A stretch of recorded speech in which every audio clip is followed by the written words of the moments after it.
ஓம் சாந்தி. ஜனவரி 26, 2025. காலை முரளி அவ்யக்த பாப்தாதா மதுபன். முரளி ஒரிஜினல் தேதி டிசம்பர் 15, 2003. தந்தையை வெளிப்படுத்துவதற்காக சாதாரணத்தை தனித்துவமாக மாற்றி காட்சிகளை அருளும் ரூபம் ஆகுங்கள். இன்று எங்குமுள்ள ஒவ்வொரு பிராமண குழந்தையின் நெற்றியின் மத்தியிலும் 3 வகையான பாக்கிய நட்சத்திரங்கள் ஜொலிப்பதை பார்க்கின்றார். அது மேன்மையான பாக்கியமாகும். நீங்கள் அதை இலகுவாக பெற்றுள்ளீர்கள். ஒன்று அலௌகிகமான மேன்மையான பிறவியின் பாக்கியம். இரண்டாவது மேன்மையான உறவு முறைகளின் பாக்கியம். மூன்றாவது சகல பேறுகளின் பாக்கியம். 3 வகையான பாக்கிய நட்சத்திரங்களும் ஜொலிப்பதை பார்க்கும் பொழுது பாப் தாதாவும் மகிழ்ச்சி அடைகின்றார். உங்களின் பிறவி பாக்கியத்தை பாருங்கள். நீங்கள் அனைவரும் பாக்கியத்தை அருள்பவரான தந்தையின் மூலமாக பிறவி எடுத்துள்ளீர்கள். உங்களுக்கு பிறப்பு கொடுத்த ஒரே ஒருவர் பாக்கியத்தை அருள்பவராக இருப்பதனால் உங்களின் பிறப்பும் மிகவும் அலௌகிகமானதும் மேன்மையானதும் ஆகும். உங்கள் அனைவருக்கும் உங்களின் இந்த பிறப்பின் பாக்கியத்தை குறித்து போதையும் சந்தோஷமும் உள்ளதல்லவா? அத்துடன் கூடவே உறவு முறைகளின் சிறப்பியல்பை பாருங்கள். கல்பம் முழுவதும் வேறெந்த ஆத்மாக்களிடமும் இத்தகைய உறவு முறைகள் கிடையாது. விசேஷமான ஆத்மாக்களான நீங்கள் மட்டுமே ஒரே ஒருவரிடம் இருந்து இந்த 3 உறவு முறைகளையும் பெற்றுள்ளீர்கள். அந்த ஒரே ஒருவரே தந்தையும் ஆசிரியரும் அத்துடன் சத்குருவும் ஆவார். பிராமண ஆத்மாக்களை தவிர வேறு எவருக்கும் ஒரே ஒருவருடன் 3 உறவு முறைகளும் இல்லை. நீங்கள் இதை அனுபவம் செய்துள்ளீர்கள் தானே? தந்தையின் உறவு முறையில் அவர் உங்களுக்கு ஆஸ்தியை வழங்கி உங்களை பராமரிக்கின்றார். உங்களின் ஆஸ்தியை பாருங்கள். அது மிக மேன்மையானது, அத்துடன் அழியாதது. உலகிலுள்ள மக்கள் இறைவனே தமது பாதுகாவலர் என கூறுகிறார்கள். ஆனால் குழந்தைகளான நீங்களோ நம்பிக்கையுடனும் போதையுடனும் எமது பாதுகாவலர் இறைவனே என கூறுகின்றீர்கள். இத்தகைய பராமரிப்பை, இறை பராமரிப்பை, இறை அன்பை வேறு யார் இறைவரிடமிருந்து தமது ஆஸ்தியாக பெற்றுள்ளார்கள்? எனவே ஒரே ஒருவரே தந்தையும் பாதுகாவலரும் ஆசிரியரும் ஆவார். ஒவ்வொரு ஆத்மாவின் வாழ்க்கையிலும் 3 உறவு முறைகள் அத்தியாவசியமானவை. ஆனால் அந்த 3 உறவு முறைகளும் வெவ்வேறானவை. உங்களுக்கோ அந்த 3 உறவு முறைகளும் ஒரே ஒருவருடனேயே உள்ளது. உங்களின் கல்வியை பாருங்கள். அது முக்காலங்களை பற்றிய கல்வி. இது முக்காலங்களையும் அறிந்தவர் ஆகுவதற்கான கல்வி. கல்வி என்பது வருமானத்தின் ஆதாரம் எனப்படுகிறது. நீங்கள் கற்பதன் மூலம் அந்தஸ்தை பெறுகின்றீர்கள். உலகம் முழுவதையும் பாருங்கள். அனைத்திலும் அதி உயர்ந்த அந்தஸ்து எனப்படுவது ராஜ அந்தஸ்தே ஆகும். எனவே இந்த கல்வியின் மூலம் நீங்கள் என்ன அந்தஸ்தை பெறுகின்றீர்கள்? நீங்கள் இப்பொழுதும் அரசர்கள். எதிர்காலத்திலும் உங்களுக்கு ராஜ அந்தஸ்து கிடைக்கும். இப்பொழுது உங்களுக்கு சுய ராஜ்யம் உள்ளது. நீங்கள் சுய ராஜ்யத்தை கொண்டுள்ள ராஜயோகிகள். எதிர்காலத்தில் உள்ள ராஜ்ய பாக்கியமும் அழியாதது. இதைவிட உயர்ந்த அந்தஸ்து கிடையாது. நீங்கள் ஆசிரியரிடமிருந்து பெறுகின்ற கற்பித்தல்கள் முக்காலங்களை அறிந்தவர் ஆகுவதற்காகும். நீங்கள் பெறுகின்ற அந்தஸ்து தெய்வீக ராஜ அந்தஸ்தே ஆகும்.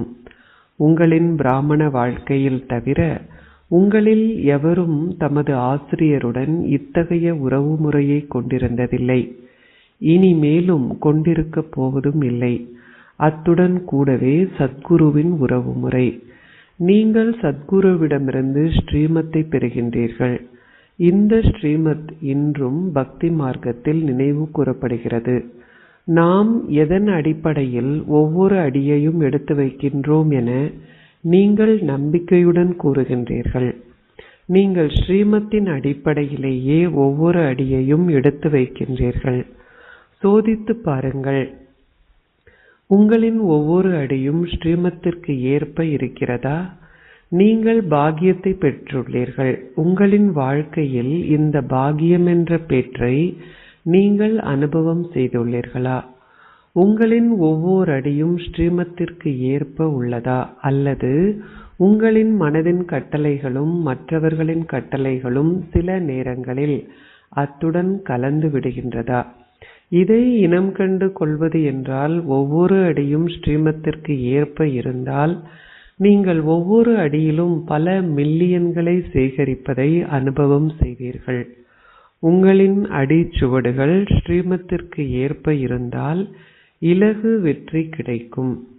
அத்துடன் கூடவே நீங்கள் சத்குருவிடமிருந்து ஆசீர்வாதங்களின் சுரங்கத்தையும் பெற்றுள்ளீர்கள். உங்களிடம் ஆசீர்வாதங்கள் இருக்கும் பொழுது நீங்கள் சிரமப்பட வேண்டியதில்லை என்பதே ஆசீர்வாதங்களை பெற்றிருக்கின்றீர்கள் என்பதை இனம் கண்டு கொள்வதாகும். எனவே சத்குருவின் உறவு முறையில் நீங்கள் சதா மேன்மையான வழிகாட்டல்களையும் ஆசீர்வாதங்களையும் பேராக பெற்றுவீர்கள்.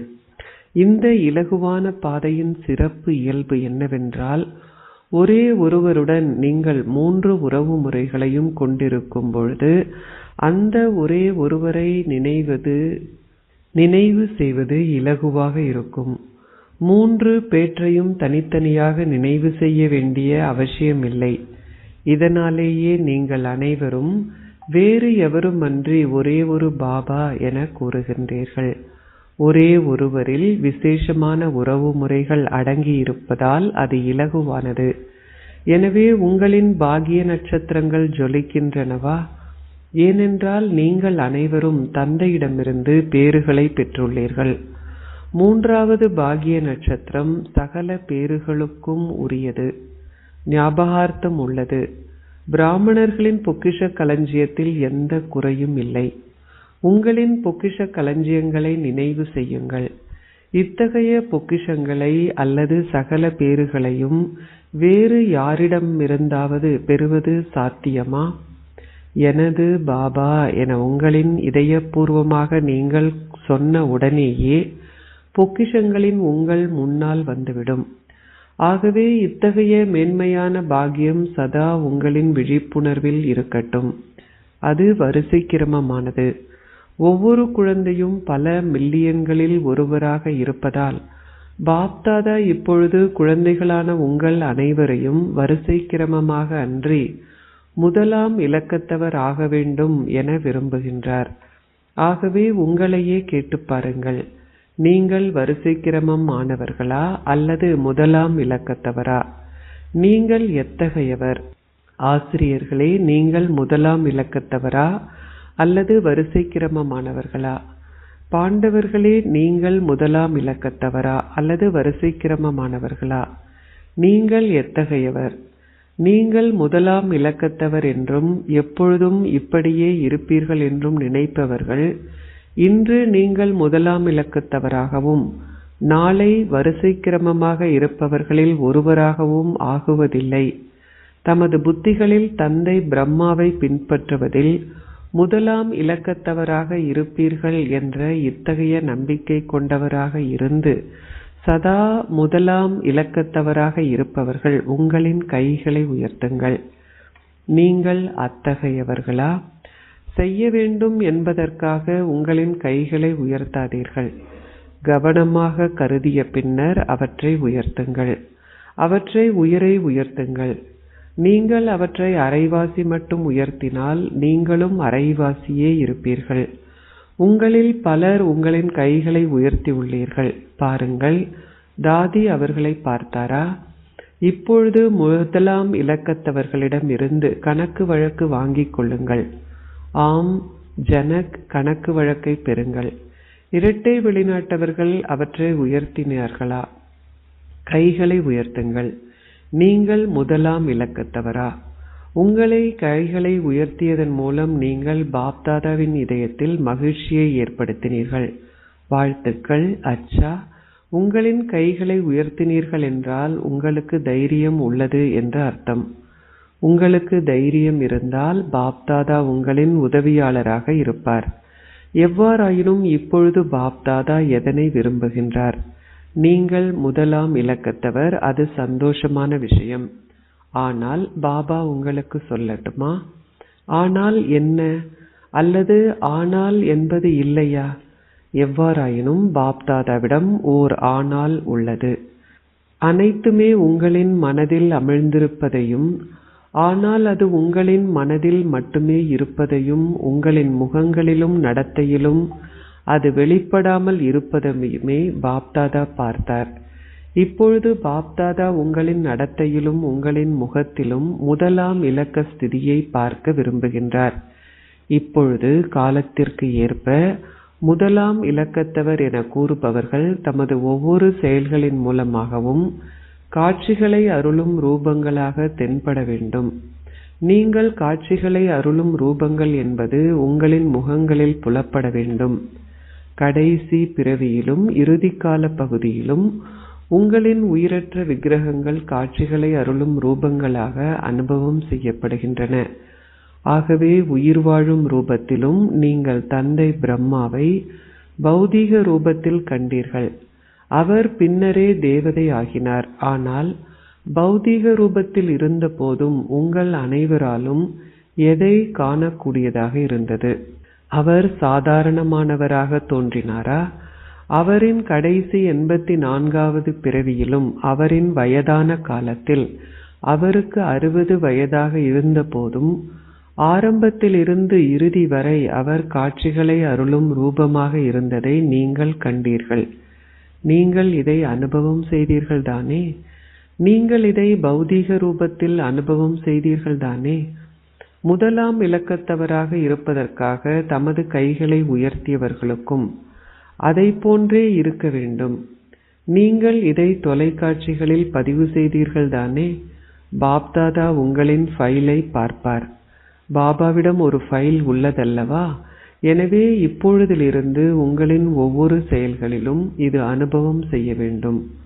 சாதாரணமான செயல்களாக இருந்தாலும், நீங்கள் என்னதான் செய்தாலும், நீங்கள் வியாபாரம் செய்தாலும் அல்லது வேறு ஏதாவது செய்தாலும், நீங்கள் ஒரு வைத்தியராகவோ அல்லது சட்டத்தரணியாகவோ வேலை செய்தாலும், நீங்கள் எதை செய்தாலும் மற்றவர்களுடன் தொடர்பில் வருகின்ற பொழுதெல்லாம் அல்லது மற்றவர்களுடன் ஓர் உறவு முறையை ஏற்படுத்துகின்ற பொழுதெல்லாம் உங்களின் நடத்தையின் மூலமாக நீங்கள் வேறுபட்டவர் என்றும் தனித்துவமானவர் என்றும் அவர்கள் உணர வேண்டும். அல்லது நீங்கள் சாதாரணமானவர்கள், லௌகீக மக்களும் அதை செய்கிறார்கள் தானே என நீங்கள் நினைக்கின்றீர்களா? அது வேலையின் சிறப்பு இயல்பு அல்ல, ஆனால் உங்களின் நடைமுறை வாழ்க்கையின் சிறப்பு இயல்பு. இது மிக நல்லதோர் வியாபாரம். அவர் மிக நல்லதோர் சட்டத்தரணி. அவர் மிக நல்லதோர் இயக்குனர். இவ்வாறு பலர் இருக்கிறார்கள். விசேஷமான ஆத்மாக்களின் பெயர்கள் உள்ள புத்தகம் ஒன்று உள்ளது. அதில் பல மனிதர்களின் பெயர்கள் குறிப்பிடப்பட்டுள்ளன.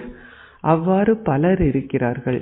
இவர் இந்த விசேஷ செயலை செய்தார், அவர் அந்த விசேஷ செயலை செய்தார், ஆனால் அவரின் பெயர் குறிப்பிடப்படுகிறது.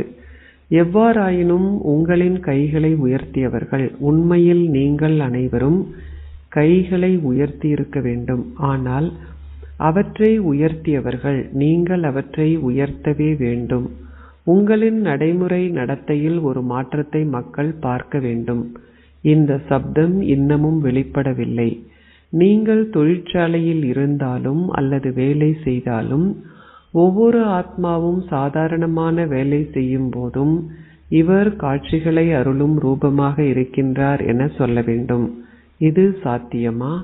இது சாத்தியமா? முன்னால் இருப்பவர்கள் பேசுங்கள். இது சாத்தியமா? இப்பொழுது பெரு பேறுகளில் இது அந்த அளவிற்கு நடக்கவில்லை போல் தெரிகிறது. மிக சாதாரண தன்மையே தென்படுகிறது. ஆம், நீங்கள் ஒரு விசேஷமான பணியை செய்து விசேஷமான கவனத்தை செலுத்தும் போது அப்பொழுது இது மிகவும் தென்படுகிறது.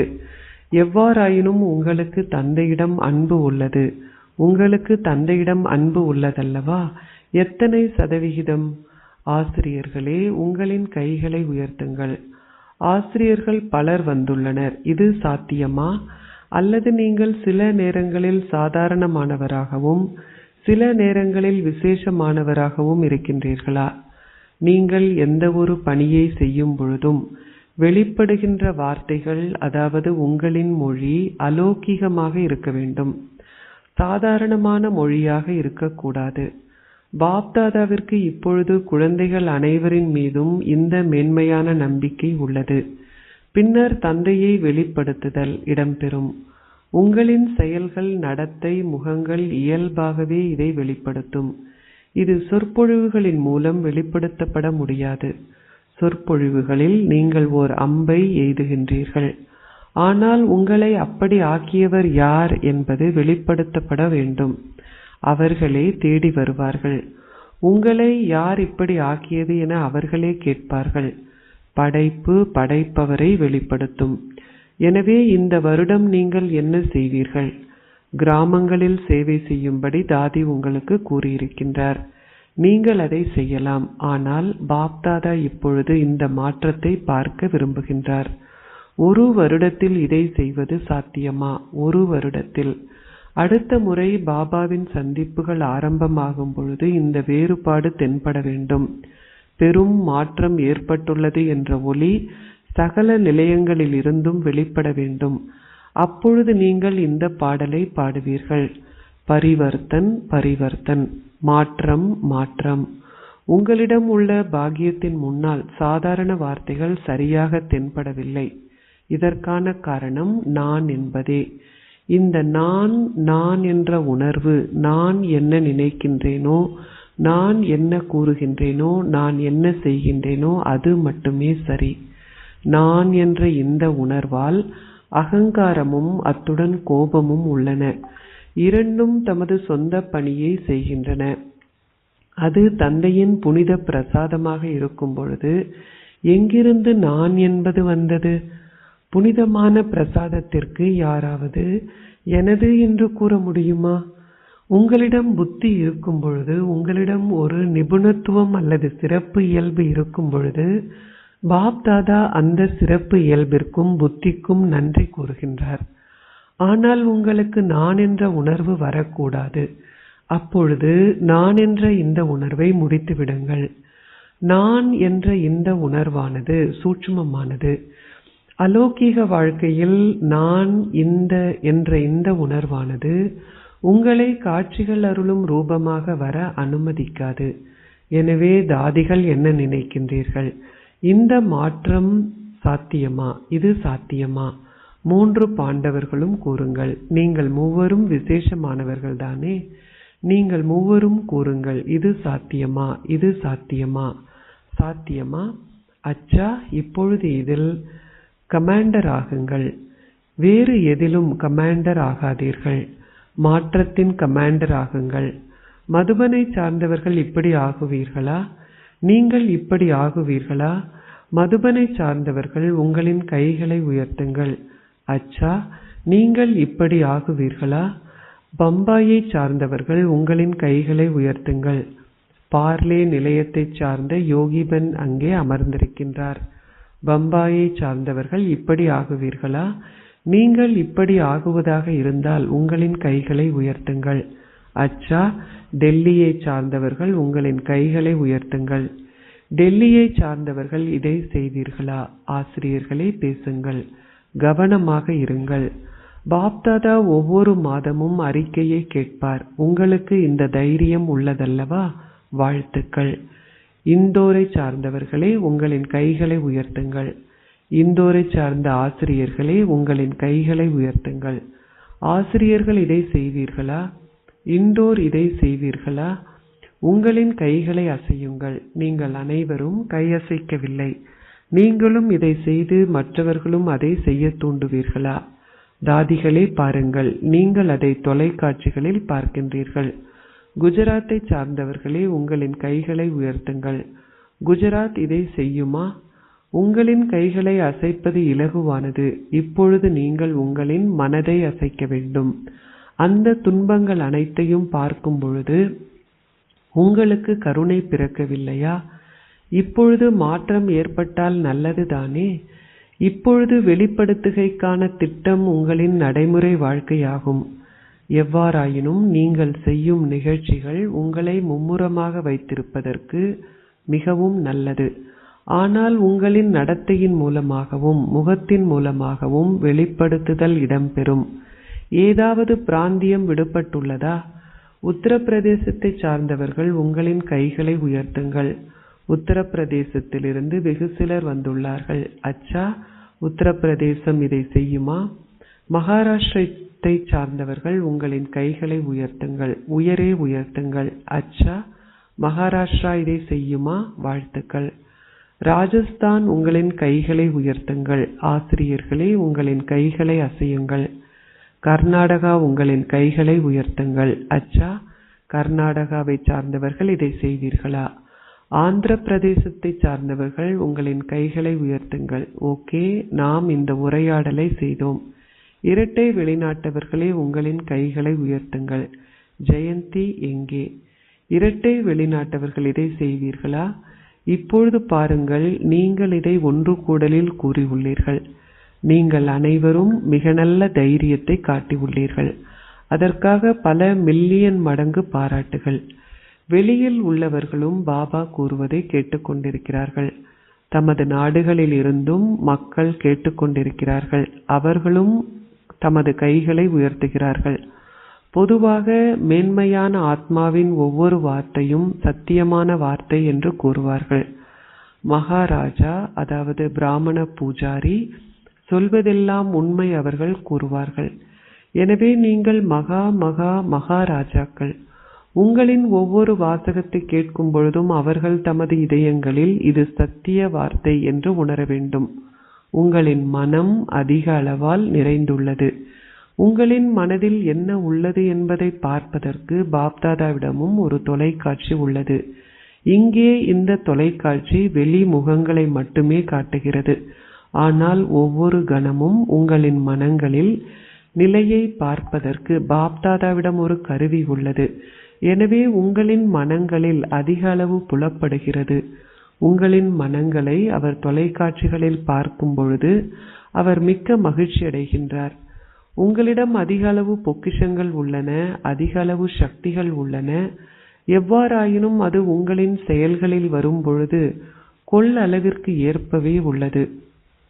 இப்பொழுது அதை உங்களின் செயல்களிலும் உங்களின் வார்த்தைகளிலும் உங்களின் முகத்திலும் நடத்தையிலும் கடைபிடியுங்கள். அப்பொழுதே உங்களிடம் உள்ள சக்திகள் வந்தனர் என்ற பாடலை போல் நீங்கள் அனைவரும் சிவனின் சக்திகள் என்று அனைவரும் கூறுவார்கள். பாண்டவர்களே சக்திகளே, பின்னர் சக்திகள் தந்தை சிவனை வெளிப்படுத்துவார்கள். இப்பொழுது சிறிய விளையாட்டுகளை முடித்து விடுங்கள். இப்பொழுது உங்களின் ஓய்வெடுக்கும் ஸ்திதி வெளிப்பட வேண்டும். எனவே இந்த நேரத்தில் பாப்தாதா குழந்தைகளான உங்கள் அனைவரையும் பாப்தாதாவின் நம்பிக்கைகளை நிறைவேற்றும் நம்பிக்கை நட்சத்திரங்களாகவே பார்க்கின்றார். ஏதாவது சூழ்நிலை வந்தால் அந்த ஸ்லோகனை நினைவு செய்யுங்கள். மாற்றம், மாற்றம், மாற்றம். பாப்தாதாவின் இன்றைய வாசகங்களில் இந்த ஒரு வார்த்தையை மறக்காதீர்கள். அது என்ன வார்த்தை? மாற்றம். நான் மாற வேண்டும், மற்றவர்கள் மாறினால்தான் நான் மாறுவேன் என்பதல்ல. நான் என்னையும் மாற்றி மற்றவர்களையும் மாற்ற வேண்டும். மற்றவர்கள் தங்களை மாற்றிக்கொண்டால் மட்டுமே நான் மாறுவேன் என்பதல்ல. நீங்கள் கருவிகள் ஆக வேண்டும். நீங்கள் அர்ஜுனர்கள் ஆக வேண்டும். அப்பொழுதுதான் நீங்கள் தந்தை பிரம்மாவை போல் முதல் இலக்கத்தை பெறுவீர்கள். பின்னால் இருப்பவர்கள் உங்களின் கைகளை உயர்த்துங்கள். பின்னால் அமர்ந்திருப்பவர்களுக்கு பாப்தாதா முதல் இலக்க அன்பையும் நினைவுகளையும் வழங்குகின்றார். அச்சா, எங்கும் உள்ள அதிகபட்ச பாக்கியசாலி ஆத்மாக்களுக்கும் முழு உலகிலும் உள்ள பல மில்லியன் ஆத்மாக்களில் விசேஷமான ஆத்மாக்களுக்கும் சதா தமது நடத்தையின் மூலமாகவும் முகத்தின் மூலமாகவும் பாப்தாதாவை வெளிப்படுத்தும் விசேஷமான குழந்தைகளுக்கும் ஒத்துழைப்பு மற்றும் அன்பின் பந்தனத்தில் இருக்கும் மேன்மையான ஆத்மாக்களுக்கும் தந்தை பிரம்மாவை போல் தாங்கள் செய்யும் அனைத்திலும் எப்பொழுதும் அலௌகிக செயல்களை செய்யும் அலௌகிகமான ஆத்மாக்களுக்கும் பாப்தாதாவின் அன்பும் நினைவுகளும் நமஸ்தேயும். வெவ்வேறு பிரிவுகளின் சேவைக்காக பாப்தாதாவின் தூண்டுதல்கள். வெவ்வேறு பிரிவுகளின் மூலமாக இடம்பெறும் சேவையில் மிக நல்ல பெறுபேறு புலப்படுகிறது. ஒவ்வொரு பிரிவும் தமது தொடர்புகளை அதிகரிக்க முயற்சி செய்கிறார்கள். எவ்வாறாயினும் பாப்தாதா உங்களை மருத்துவ பிரிவை போல் செயல்பட விரும்புகின்றார். மருத்துவத்துறை இதயத்திற்கும் தியானத்திற்கும் இடையிலான நடைமுறை தொடர்பை காட்டி இதயத்தின் பிரச்சனைகளை எவ்வாறு தியானத்தின் மூலம் குணப்படுத்த முடியும் என்ற அத்தாட்சியை வழங்கினார்கள். நீங்கள் அந்த அத்தாட்சியை வழங்கினீர்கள் தானே? நீங்கள் அந்த அத்தாட்சியை கொடுத்துள்ளீர்கள் தானே? நீங்கள் அனைவரும் இதை பற்றி கேள்விப்பட்டிருப்பீர்கள் தானே? இந்த முறையில் உலகிலுள்ள மக்களுக்கு நடைமுறை அத்தாட்சி தேவைப்படுகிறது. அதேபோல் இங்கே வந்துள்ள பிரிவுகள் அனைவருமே நிகழ்ச்சிகளை ஒழுங்கு செய்ய வேண்டும். நீங்கள் அதை செய்கின்றீர்கள். ஆனால் இப்பொழுது உங்களின் நடைமுறை பேறுகள் அனைவருக்கும் முன்னால் வரும் வகையில் திட்டமிடுங்கள். பாப்தாதா இதை சகல பிரிவுகளுக்கும் கூறுகின்றார். அது அரசாங்கத்தையும் சென்றடைகிறது அல்லவா? அந்த ஒளி அங்கும் இங்கும் பரவி உள்ளது. இது தியானத்தின் மூலம் சாத்தியமாகும். இப்பொழுது இதை மேலும் அதிகரியுங்கள். இப்பொழுது இதன் நடைமுறை அத்தாட்சியை வழங்குங்கள். எனவே தியானத்தின் மூலம் எவ்வாறு அனைத்துமே சாத்தியமாகும் என்பது எங்கும் பரவும். அனைவருடைய கவனமும் தியானத்தை நோக்கி ஆன்மீகத்தை நோக்கி ஈர்க்கப்பட வேண்டும். உங்களுக்கு புரிகின்றதா? ஆசீர்வாதம். மௌன சக்தியால் வெளிப்படுத்துதலின் முரசங்கள் உலகெங்கும் ஒலிக்கும் வகையில் மௌனத்தின் சுரூபம் ஆகுவீர்களாக. வார்த்தைகள் அன்றி மௌனமே விஞ்ஞானத்தை வெல்லும் என பாடப்படுகிறது. காலமும் முழுமை நிலையும் நெருங்கி வருவதனால் அதிகம் சப்தத்திற்குள் வருவதில் இயல்பாகவே விருப்பமின்மை காணப்படும். உதாரணமாக நீங்கள் இப்பொழுது விரும்புவதனால் அல்லது பழக்க தோஷத்தினால் சப்தத்திற்குள் வருகின்றீர்கள். அதேபோல் நீங்கள் விரும்பி சப்தத்திற்கு அப்பால் செல்வீர்கள். சப்தத்திற்கு வருவதற்கு நீங்கள் நிகழ்ச்சிகளை செய்கின்றீர்கள். இந்த மாற்றம் புலப்படும் பொழுது வெற்றி முரசங்கள் அடிக்கப் போகின்றன என்பதை நீங்கள் புரிந்து கொள்வீர்கள். இதற்கு உங்களுக்கு நேரம் கிடைக்கும் பொழுதெல்லாம் மௌன சுரூபமாக இருப்பதை பயிற்சி செய்யுங்கள். ஸ்லோகம். பூஜ்யமான ஜீரோ தந்தையுடன் இருப்பவர்கள் கதாநாயக ஹீரோ நடிகர்கள் ஆவார்கள். உங்களின் சக்தி வாய்ந்த மனதால் சாக்காஷ் வழங்கும் சேவையை செய்யுங்கள். தற்சமயம் உலகிற்கு நன்மை செய்வதற்கான இலகுவான வழிமுறை உங்களின் மேன்மையான எண்ணங்களின் ஒருமுகப்படுத்துதலால் ஆத்மாக்கள் அனைவருடைய அலைபாயும் புத்திகளை ஸ்திரமடைய செய்வதும் ஒழுமுகப்படுத்துவதும் ஆகும். உலகம் முழுவதிலும் உள்ள ஆத்மாக்கள் அனைவரும் குறிப்பாக தமது அலைபாயும் புத்திகள் ஒருமுகப்பட வேண்டும் என்றும் தமது மனங்களினால் விஷமத்தனம் முடிவடைய வேண்டும் என்றும் விரும்புகிறார்கள். நீங்கள் ஒருமுகப்பட்டவராகி உங்களின் மனதால் சக்திகளை தானம் செய்தால் மட்டுமே உங்களால் உலகின் இந்த ஆசையை பூர்த்தி செய்ய முடியும். ஓம் சாந்தி.